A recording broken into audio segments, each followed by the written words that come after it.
तो भाइयों बहनों, आज के इस वीडियो में मैं आपको पढ़ा रहा हूं अलाउद्दीन खिलजी के सुधार। क्योंकि अलाउद्दीन खिलजी जब शासक बना ना 1296 में शासक बन गया था, और इससे पहले मैं आपको अलाउद्दीन खिलजी का साम्राज्य प्रसार पढ़ा चुका हूं, सारे युद्ध पढ़ा चुका हूं। अब आपको पढ़ाना है कि उसने प्रशासन में कितने बदलाव किए, क्योंकि अलाउद्दीन खिलजी 20 वर्षों तक शासक रहा और 20 वर्षों के शासनकाल के दौरान उसने प्रशासनिक स्तर पर प्रशासन चलाने के लिए बहुत सारे बदलाव किए। आते ही बोला कि पहले देखो ऐसे सिस्टम नहीं चलेगा, बोला कि इसमें प्रशासन में ऐसा चेंज करो, सैनिक व्यवस्था में ऐसी चेंज करो, आर्थिक व्यवस्था इस तरह से बदल दो, मतलब कुल मिलाकर के कर व्यवस्था बदल दो। तो हर तरह की व्यवस्था को एकदम बदल के रख दिया, एकदम बदल के रख दिया। और इसीलिए के.एस. लाल ने कहा है, भैया के.एस. लाल नाम के बड़े तगड़े इतिहासकार हैं, और इन्होंने कहा है कि अलाउद्दीन एक प्रशासकीय प्रयोग करता था, प्रशासकीय प्रयोग करता था, और उसने नवीन विचारों को जन्म दिया और नवीन भूमि पर उसे रोपा। यानी कि वह एक एक्सपेरिमेंटलिस्ट था, मतलब प्रयोग करता था, नए नए प्रयोग करना जानता था, और उसने अपने दिमाग में कुछ नई नई चीज़ें उपजाई और उन नई चीज़ों को भारत की भूमि पर, एकदम नई भूमि पर सिंचित किया, उसे रोपित किया। तो आइए देखते हैं कि क्या क्या बदलाव किए अलाउद्दीन खिलजी ने शासन में आने के बाद। तो पहला बदलाव, शासन का केंद्रीकरण। सबसे पहला काम उसने क्या किया? सबसे पहला काम किया शासन का केंद्रीकरण। आप कहेंगे केंद्रीकरण क्या होता है? तो केंद्रीकरण का मतलब होता है कि एक जगह कंट्रोल लेना। जैसे मान लो हर जगह छोटे छोटे खंडों में बटा हुआ है शासन, और अलग अलग शासन की प्रणाली चल रही है। इन सबको क्या करना? एक आदमी के हाथ में दे देना, यानी कि लगाम को एक जगह से केंद्रित कर देना। यानी 20 घोड़े हैं तो 20 की लगाम एक साथ एक आदमी पकड़ ले, तो उसको हम कहेंगे एक सेंट्रलाइज व्यवस्था बन गई, केंद्रीकरण हो गया।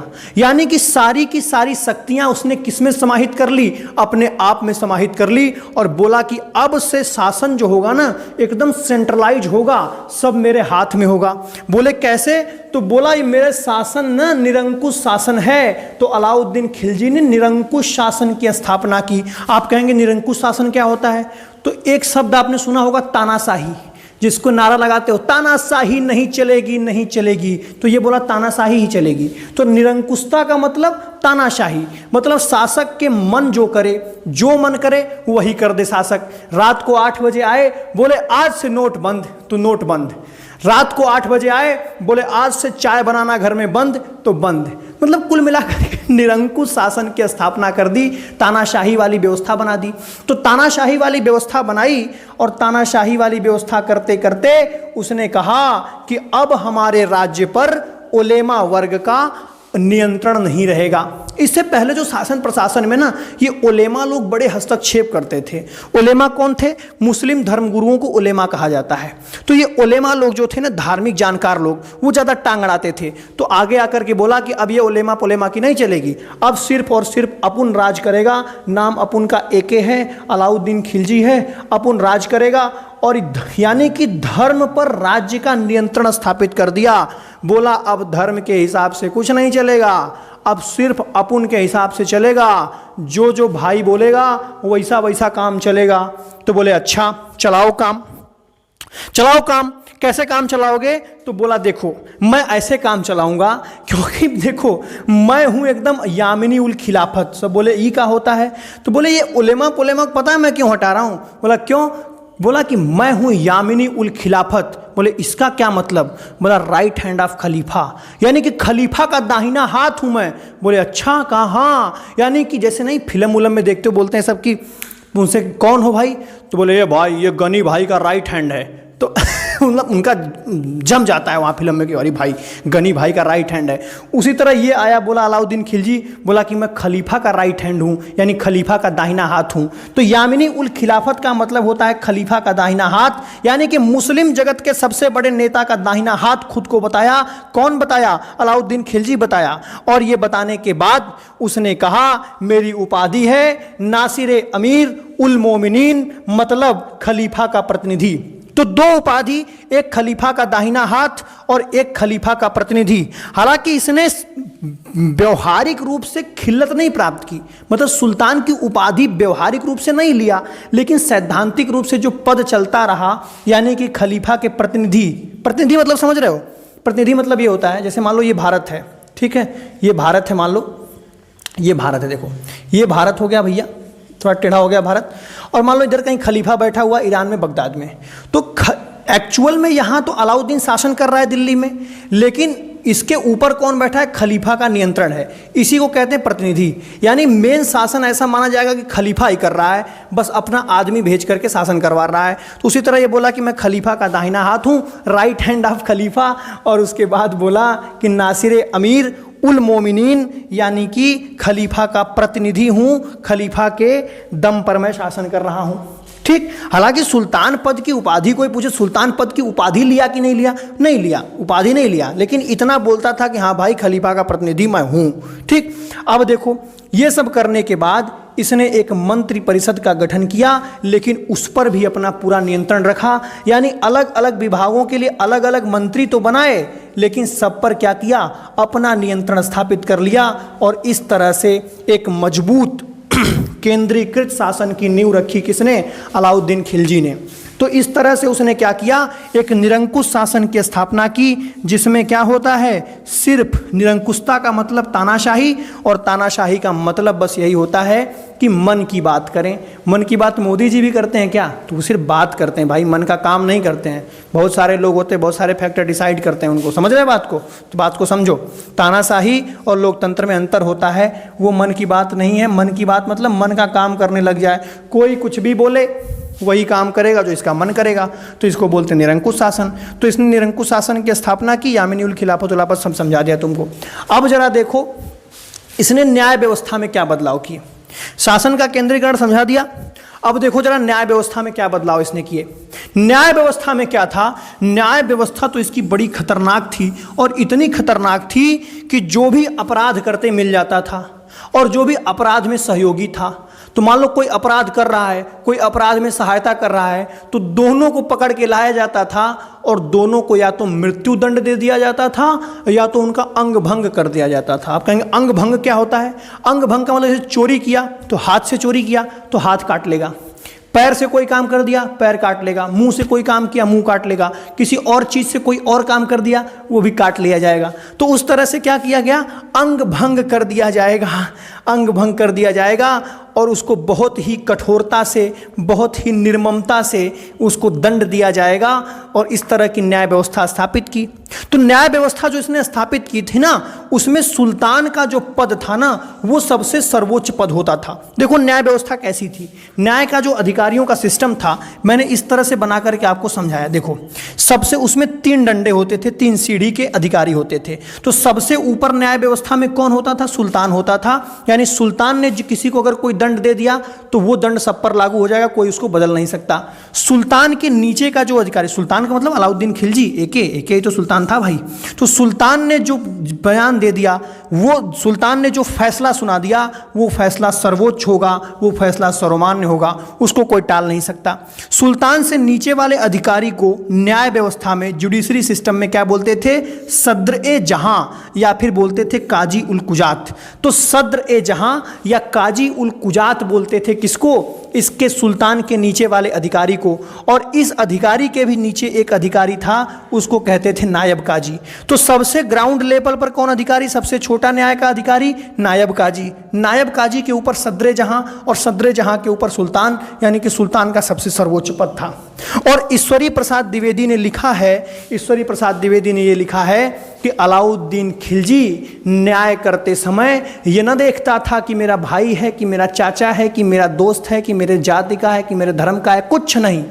बिना कुछ देखे अगर किसी ने बदतमीजी शासन प्रशासन में की, उसको दंड दिया जाता था, और खतरनाक तरीके से दंड दिया जाता था, अंग भंग कर दिया जाता था, मृत्यु दंड दिया जाता था। इससे यह मत सोचना कि ये हिंदू मुसलमानों में भेद नहीं करता था, हिंदू मुसलमानों में भेद करता था। कहाँ करता था अभी मैं समझाऊंगा, लेकिन यह न्याय करते समय, यानी कि राज्य में कोई विद्रोह कर रहा है, तो विद्रोह तो चाहे हिंदू करे चाहे मुसलमान करे, अलाउद्दीन खिलजी के लिए खतरा था ना, तो किसी को भी दंड देगा, दंड सबको देगा, लेकिन भेद कहाँ करेगा हिंदू मुसलमान में, मैं आगे बताऊंगा, ठीक है। तो इस चीज़ को दिमाग में रखना तुम ध्यान से कि न्याय करते समय कुछ नहीं देखता था, बाकी आगे जो है वो मैं समझाऊंगा भेदभाव कहाँ था, ठीक है। ये तो समझ में आ गया। अब जरा सा देखिए, मैंने आपको समझा दिया शासन का केंद्रीकरण, न्याय व्यवस्था समझा दी।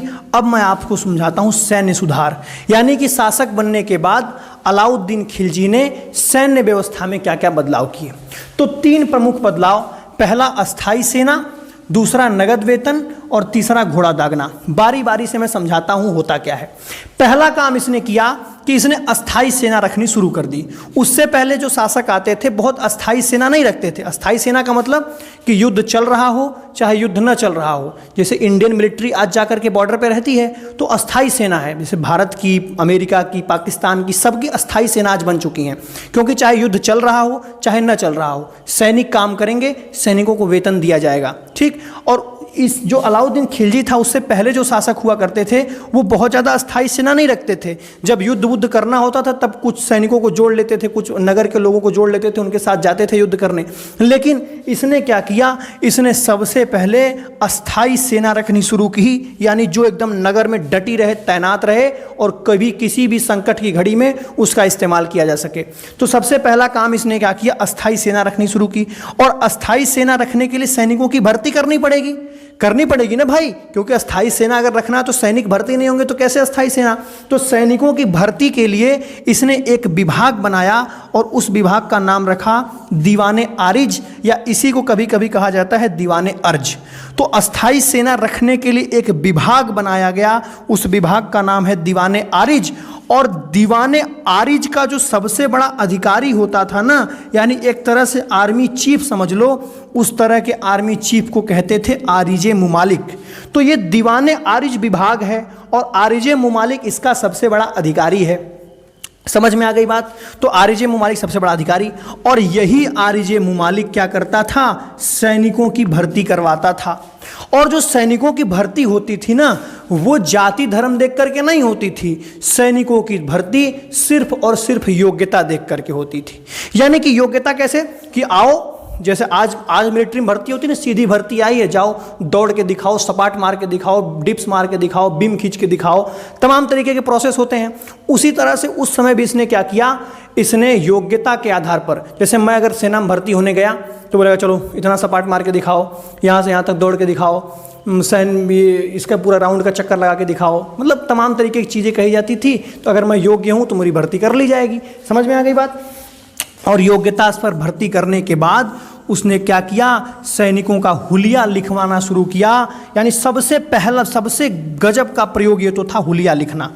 हुलिया लिखना क्या होता है समझिए जरा ध्यान से कि क्योंकि अलाउद्दीन खिलजी हुलिया लिखता था सैनिकों को और घोड़ों को दागना शुरू किया था, दोनों काम अलाउद्दीन खिलजी ने शुरू किए थे। तो हुलिया लिखना क्या होता है इस बात को समझिए ध्यान से जरा, कि जैसे आज आइडेंटिटी कार्ड बनता है ना, आइडेंटिटी कार्ड कैसे होता है, इस तरह से एक आइडेंटिटी कार्ड बना दिया जाएगा। इसमें तुम्हारी पासपोर्ट साइज की फ़ोटो लगा दी जाएगी, यहाँ तुम्हारा नाम लिख दिया जाएगा, आधार का नंबर लिख दिया जाएगा, नाम पता लिख दिया जाएगा, पापा का नाम मम्मी का नाम सब लिख दिया जाएगा।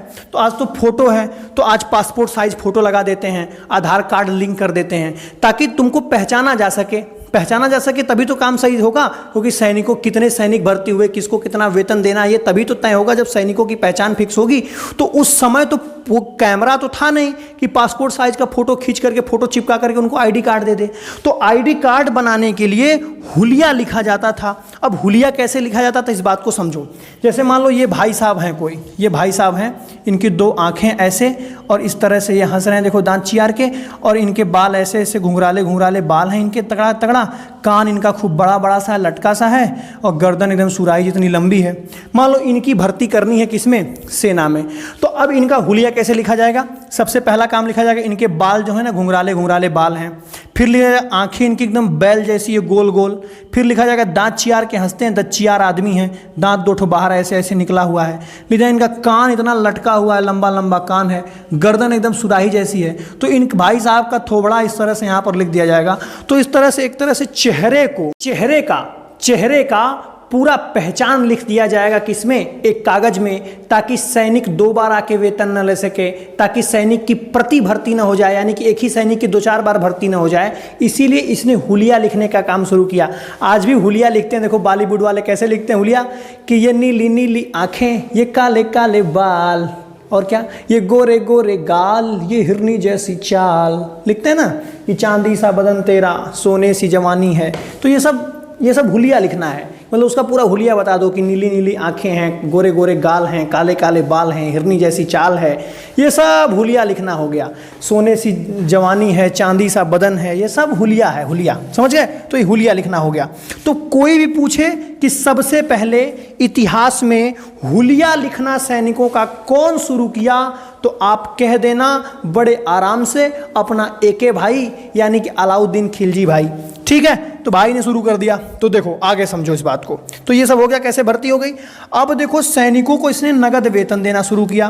बोले और कैसे वेतन दिया जाता था सैनिकों को, तो इससे पहले जो लोग थे ना, सैनिकों को कभी कभी जमीन वमीन दे देते थे, कभी कोई जागीर दे देते थे, कभी कहीं का इख्तियार बना के देते थे, लो भाई जमीन वमीन खेती वेती करो।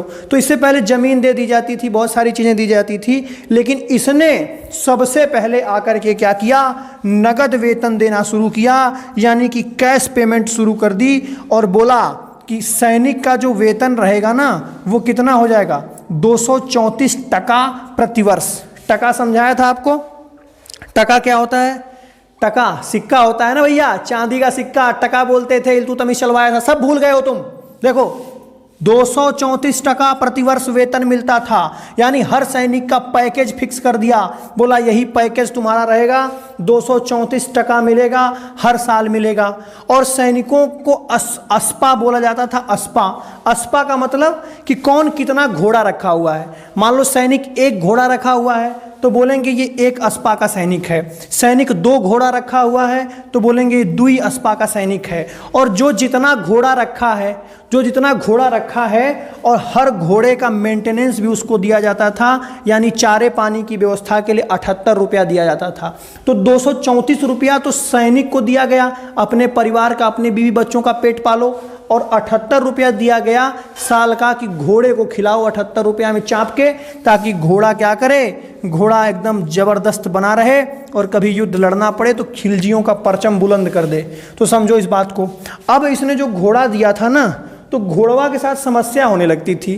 क्या, ये सैनिक सब घोड़ा लेके जाते थे तो बढ़िया वाला घोड़ा लेकर के जाते थे। तो मान लो बढ़िया वाला घोड़ा है तो खूब बढ़िया घोड़ा लेकर के जाते थे, और कभी कभी इस घोड़े को बेच देते थे, घोड़ा को बेच देते थे और बेच के दूसरा घोड़ा लेकर के आते थे।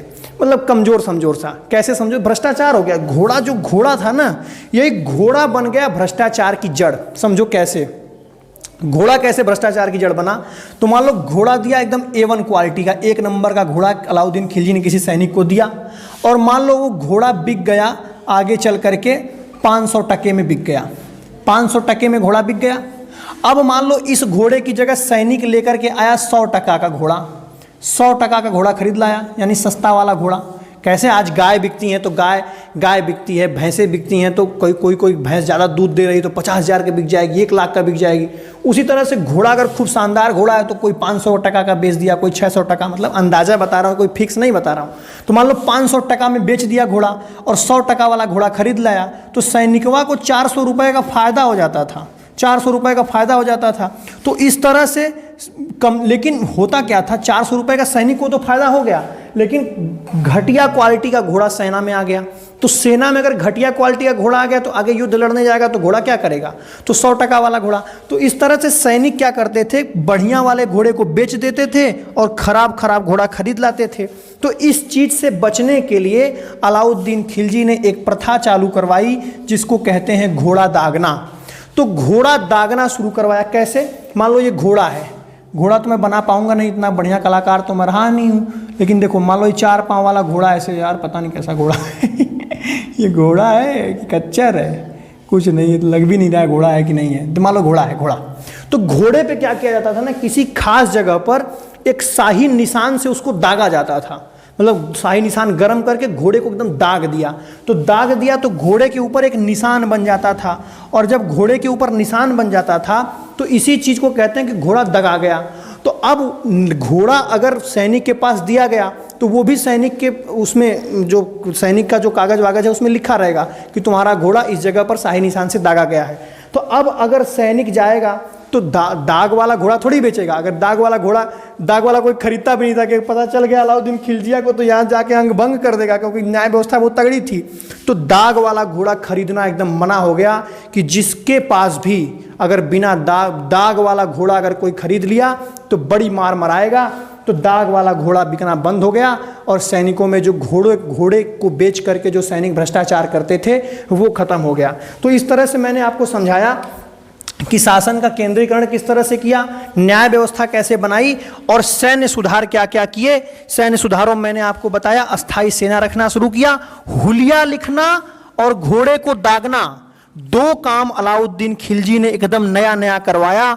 और इस पर क्वेश्चन खूब सारे आते हैं, इतने क्वेश्चन आते हैं भाई साहब, पूछेगा कि सबसे पहले हुलिया लिखवाना सैनिकों का और घोड़ा दागना किसने शुरू किया, तो तुम कह देना अलाउद्दीन खिलजी शुरू किया। 1540 में 250 साल बाद जाकर के यही काम शेर शाह सूरी भी करवाता है, लेकिन सबसे पहले तो यही करवा रहा है ना। तो इसी के दिमाग की उपज थी अलाउद्दीन खिलजी की। और नगद वेतन सबसे पहले शुरू किसने किया देना, तो अलाउद्दीन खिलजी ने देना शुरू किया। निरंकुश शासन की स्थापना की, सुल्तान की पदवी नहीं धारण की, लेकिन अपने आप को खलीफा का प्रतिनिधि कहता था, यामिनी उल खिलाफत कहता था। तो ये मैंने आपको 3 बदलाव आज बता दिए। कल वीडियो बना करके मैं शेर शाह सूरी के आर्थिक सुधारों को समझा दूंगा और साथ के साथ बाजार नियंत्रण प्रणाली को सुधार बता दूंगा और कर व्यवस्था जो थी उसकी टैक्सेशन सिस्टम, भूमि की माप वाप करवाना जो शुरू किया था वो भी मैं समझा दूंगा।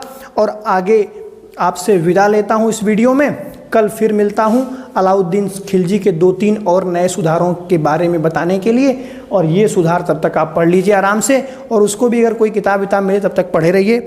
मैं कल आऊँगा तो मस्त तरीके से एकदम समझाऊँगा, कोई टेंशन लेने वाली बात नहीं है।